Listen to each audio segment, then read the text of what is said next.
up, everybody? Welcome back to Album Review with Ninjabowler.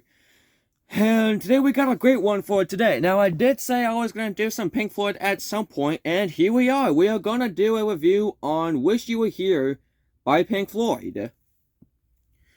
Now, I'm going to say this, I'm gonna say this right away. This album was very tough to review. Pink Floyd albums are very tough to review because it's hard to figure out what's good about the album, what's not good about the album. Pink Floyd is a very different band from a lot of other bands, like a lot of other classic rock bands. Wait, I don't know if art rock is like classic rock. Maybe it's like a form of classic rock. But they just have like their very unique style of how they do their songs and the length of their songs also. And Wish You Were Here is definitely not an exception of Pink Floyd and how they do albums. You see, the thing about Pink Floyd albums is that they always make their albums feel like it's all connected, like it's all part of a grand, phenomenal movie, like that everyone needs to see.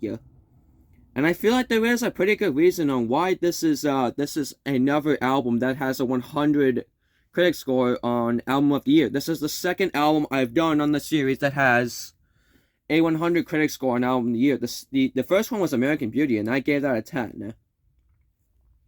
So will I get this a 10? I don't know.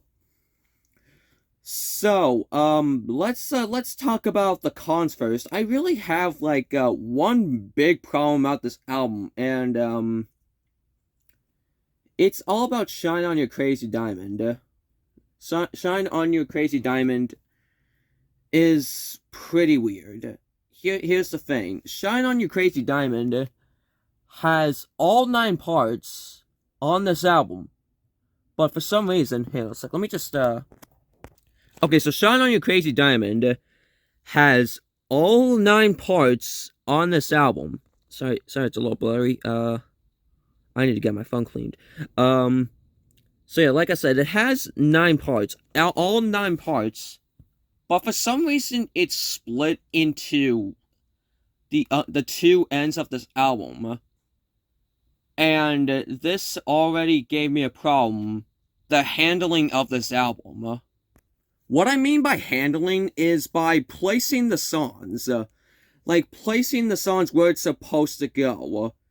Now, don't get me wrong, Pink Floyd does a really great job of handling where the songs are supposed to be. Dark Side of the Moon is a very good example of that, and that's why I think the album is perfect. But in this case, for some reason, Shine On Your Crazy Diamond has half of its parts on one side and half of its parts on the other side. And not to mention, the listening experience was also kind of weird. Now, the first few parts of Shine On Your Crazy Diamond, correct me if I'm wrong, but it's like 13 minutes long. And it's not even the longest song they've ever made. I'm pretty sure it's Adam Heart Mother. That's their longest ever song. And I remember it taking 8 minutes before there was actually some lyrics in the song. Which for listening experience isn't really the greatest, I will say that. For some reason, Shine On Your Crazy Diamond, the first part drags on for a little too long for me. Like, maybe take out a part of it entirely. Like, make it just, like, parts 1 and 4, and then make the rest parts 5 and 8. Maybe take off an entire part that kind of feels like filler. Maybe kind of shorten the first part, and then connect that to the second part of the song. That's just me. I get it's the beauty of Pink Floyd. But listening experience is a very important aspect of an album. And I know I'm probably going to get some hate for this, especially for my brother, because he's a huge Pink Floyd fan. He's a huge Pink Floyd fan, so Alex, you better get ready to be mad at me. I feel like Pink Floyd should have combined the 2 parts of Shine On Your Crazy Diamond. Like, kind of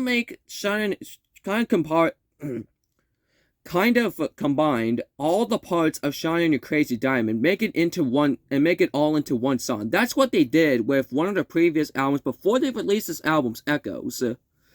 That's what they did. Echoes was like 23 minutes long or something. I could be wrong. I don't know, maybe combined Shine on Your Crazy Diamond with its entirety, and then short it out by like 3 more minutes or something. Like cut it off by 3 minutes and make it like a 20-minute song. Pink Floyd, before they released this album, they were no stranger to songs that were over 20 minutes long. And like I said, Echoes is a great example. But that's really the only con I could give it. Everything about this album is... Everything else is really great.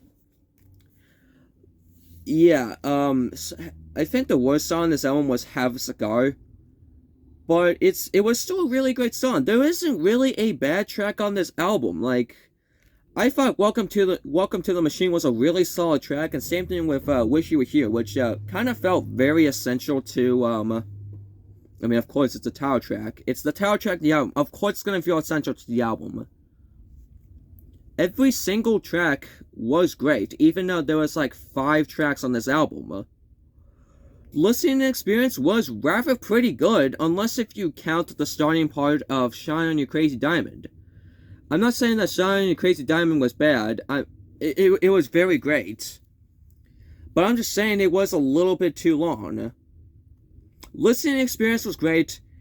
Handling of this album wasn't really the greatest. It's gonna bring it down a little bit. And trying to criticize this album was an absolute nightmare. I'll tell you this.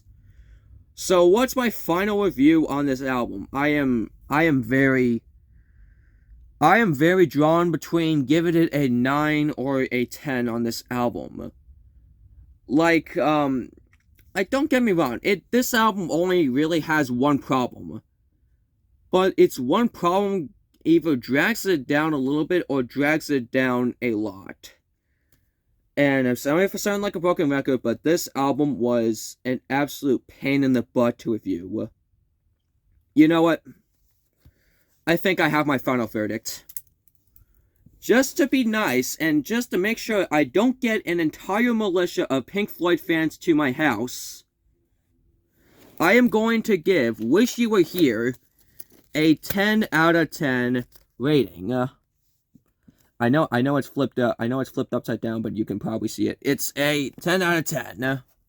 There it is. Wish You Were Here gets 10 out of 10. Now, it's not a certified perfect, but it's still a very great album. Aside from that one huge con it has, it's a really great album, and I do definitely recommend giving it a listen if you're a beginner to Pink Floyd like me. So there you have it. That was my review on Wish You Were Here. Do you agree with my review? What do you think I should review next? Do you think I should review another Pink Floyd album, or maybe something else? Tell your thoughts in the comments down below, and I'll see you guys later. Bye-bye.